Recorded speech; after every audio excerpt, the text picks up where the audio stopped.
Hi, I'm Megan McBride, and I'm a finalist for the Elaine C. Southwick Thunderbird Award.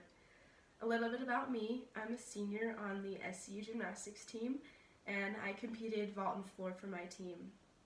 I'm majoring in exercise science with 2 minors in psychology and chemistry, with the aspiration to become a physician assistant. I love to read, love to hike, love to be outside and try new things.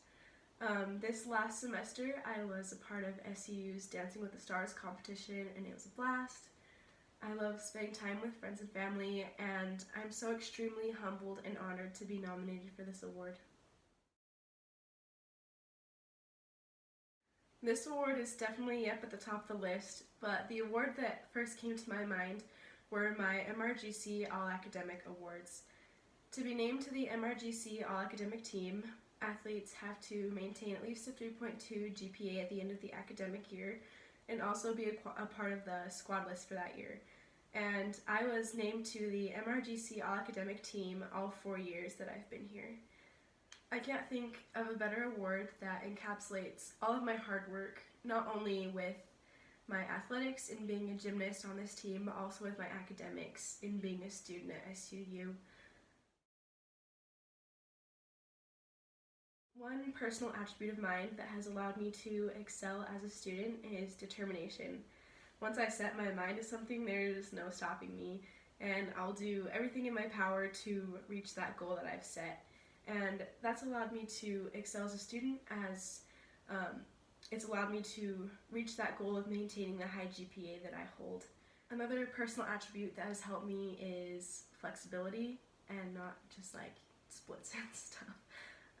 This is in regards to being able to make changes in regards to maybe like my schedule. If things get a little iffy or if things get a little jumbled, I can make changes quickly and adapt to them and work through them with a smile and with a positive attitude.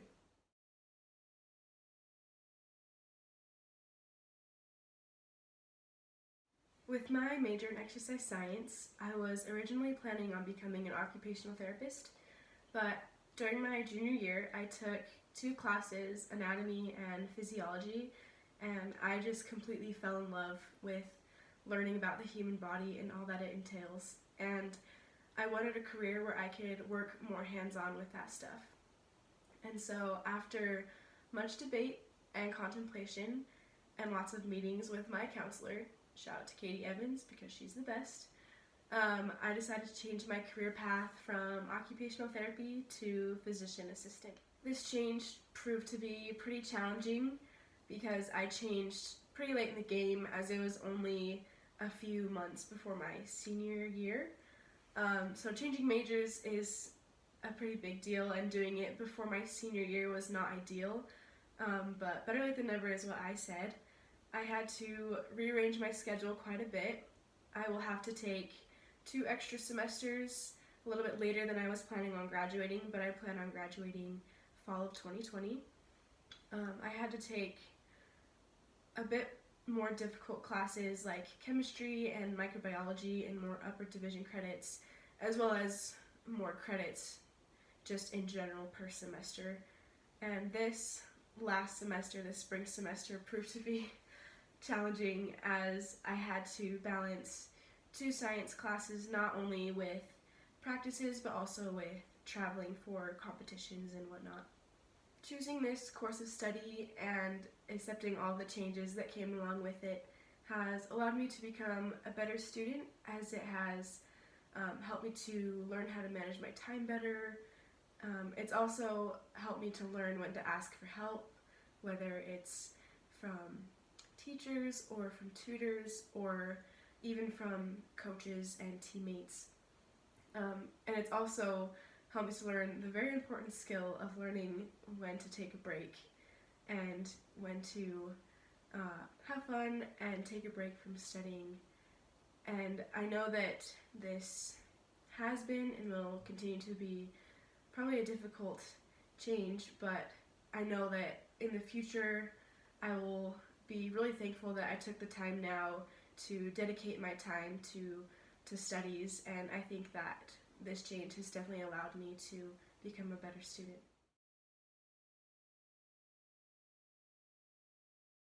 2 words: time management. Ever since I became a high-level gymnast, which was around high school for me, I had to learn how to balance not only academics and athletics, but I also had to learn how to balance so I could find time for myself and so I could find time for friends and family.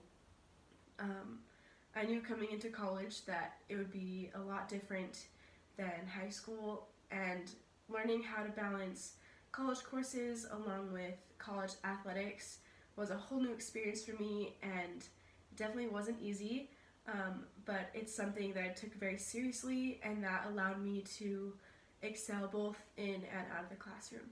My coach, Scott Bauman, has very high expectations for his athletes when it comes to academics, and if you walked into our facility, you would know that from all of the banners that hang from our ceiling that have the title National Academic Champion on them.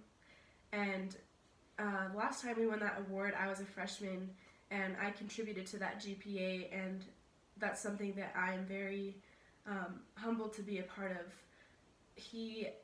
Ever since we were recruited, he always told us that we were students before we were athletes, and that expectation, along with my own expectation to maintain the high GPA that I had in high school, allowed me to meet that standard and maintain that high GPA while being involved with gymnastics. One of the most challenging and yet one of the most rewarding service projects I've ever been a part of since being at SUU has to be the week that I spent in Boise, Idaho last summer as a volunteer for the MDA summer camp. This summer camp is a part of the Muscular Dystrophy Association, and it's where kids with varying forms of muscular dystrophy can come and participate in fun camp activities that are more inclusive to their needs. At this camp, I was a volunteer, and so I stayed in a cabin with 5 other volunteers and 2 9-year-old boys with very different types of muscular dystrophy.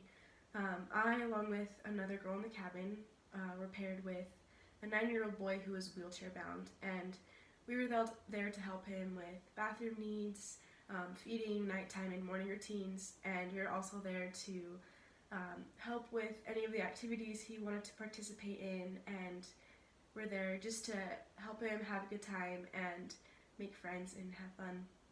It was very physically and mentally challenging, but it was one of the most rewarding experiences of my life. I met some of the most selfless and kind-hearted people, and the kids there are just so special and wonderful, and being able to be a part of that, be a part of something that was much bigger than me, was so humbling, and I'm so thankful that I got to be a part of it.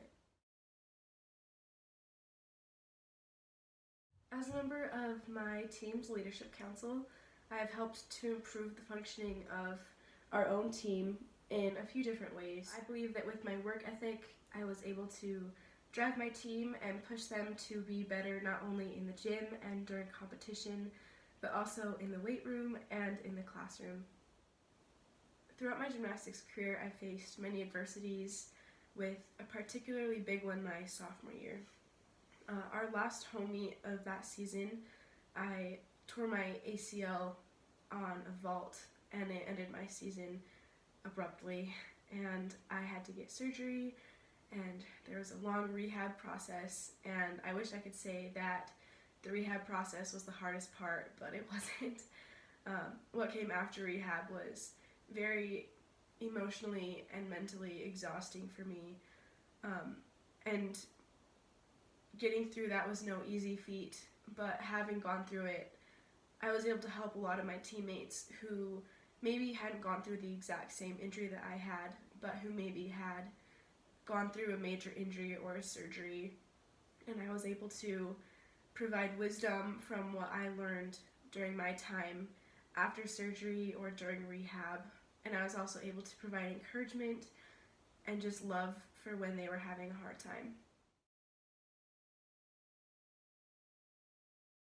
When it comes to leadership, I'm definitely more of a quiet leader, more of a leader by example, But over this past year, I've definitely learned how to be more of a vocal leader. Having the experience that I do as a senior and also as a member of the team for 4 years, I felt like I had more confidence speaking up when problems arose or when our team needed advice or encouragement. That being said, my leadership definitely stems from my work ethic and how I push myself. I felt like I've always had really good work ethic my whole life, and I pride myself in that, and I feel like I lead a team through how I push myself and how I work hard both in and out of the gym.